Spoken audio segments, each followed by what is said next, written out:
د اتم جماعت کتاب کې یو مضمون شامل دی چې د خدایي خدمتګار مشر خان عبدالغفار خان کوم چې د باچا خان باندې مشهور دی د ژوند او مبارزې په اړه لیکل شوی دی. خو اوس د پاکستان تحریک انصاف د صوبایي اسمبلی غړي عبدالسلام افریدي دا غوښتنه کړې ده چې دا مضمون دې زر تر زره له تدریسي کتابونو نه لرې کړی شي. عبدالسلام افریدي وینا وه چې دا مضمون د باچا خان د یو ځانګړي سیاسي نظریې سره تړلی شوی دی په کوم کې چې هغه د یو مشر په توګه باندې ښودل شوی چې دا د تعلیمي نصاب لپاره مناسب نه ده. هغه ویلي دي چې باید چې د باچا خان په ځای داسې تاریخي اتلان معرفي شي لکه احمدشاه ابدالي یا محمود غزنوي. دغه مضمون د اتم جماعت د پښتو په کتاب کې لیکل شوی دی چې موضوع یې ده د مردان د باچا خان مارچ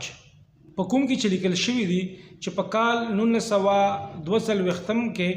کله چې د کانګرس وزارتونه مستعفي شول نو باچا خان د خپلو ملګرو سره د مردان په لور یو پرامنه احتجاجي مارچ وکړو. په دې مارچ پولیسو برید وکړو او د باچا خان درې پختې هم ماتې کړې او ورسره په دغه احتجاج کې کم خلک شریک وو په هغې باندې تشدد هم وشو او باچا خان یې زندان ته هم یوړو. دغه مضمون چې کوم مقصد دی هغه دغه دی چې بادشاه خان د عدم تشدد د حوصلې او قربانۍ پیغام ورکړی دی. خو اوس د تعلیمي وزارت نه غوښتنه شوې چې په دې اړه د یو رسمي راپور تیار شي او دغه فیصله به کیږي چې دا مضمون په دې کتاب کې پاتې شي او کنه. په داسې وخت کې چې دا وخت په صوبه کې د پاکستان تحریک انصاف حکومت دی او ځان ته پښتانه وایي او د هغوی چې کوم د کرپشن سکینډلز دی هغه هم را روان دي. بل طرف ته چې کوم ان پی ده هغه ډېر زیات مزاحمت شروع کړی دی او بار بار دا غوښتنه کوي چې کم کرپشن په صوبه کې روان دی او کم صوبې ته زیان او نقصان روان دی باید چې د هغې پلټنې وشي او د هغوی چې کم کرپشن کړی دی هغه مخې ته راوړی شي او کم خلک چې په دې کې ککړ دي کم وزیران کم د صوبایي اسمبلی غړي باید چې هغوی ته سزاګانې ورکړل شي. نو دغه یو طرف ته دغه د پی ټی آی حکومت کې دغه مسله روانه ده چې کرپشن دی،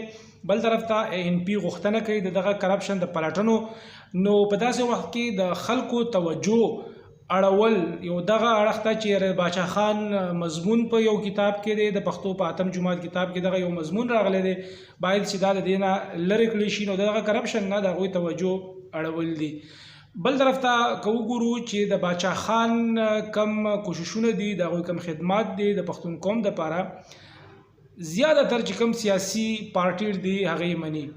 او ټول خلک چې کوم دی باچا خان ډېر زیات په درناوي باندې یادوي. د هغوی چې کومه نظریه ده د هغوی چې کوم عدم تشدد و د هغوی کومه حوصله وه او هغوی چې کوم جیلونه تیر کړي دي کوم زندان کې پاتې شوی دی هغه خلک مني. سیاسي خلک په خاصه توګه باندې د هغوی دغه اعتراف دی او دغه د هغوی وینا ده چې د باچا خان غوندې شخصیات په صدو کې پیدا کیږي. نو اوس د خلکو توجه د موضوع طرف ته اړول چې د کتاب نه دی د باچا خان مضمون لرې کړل شي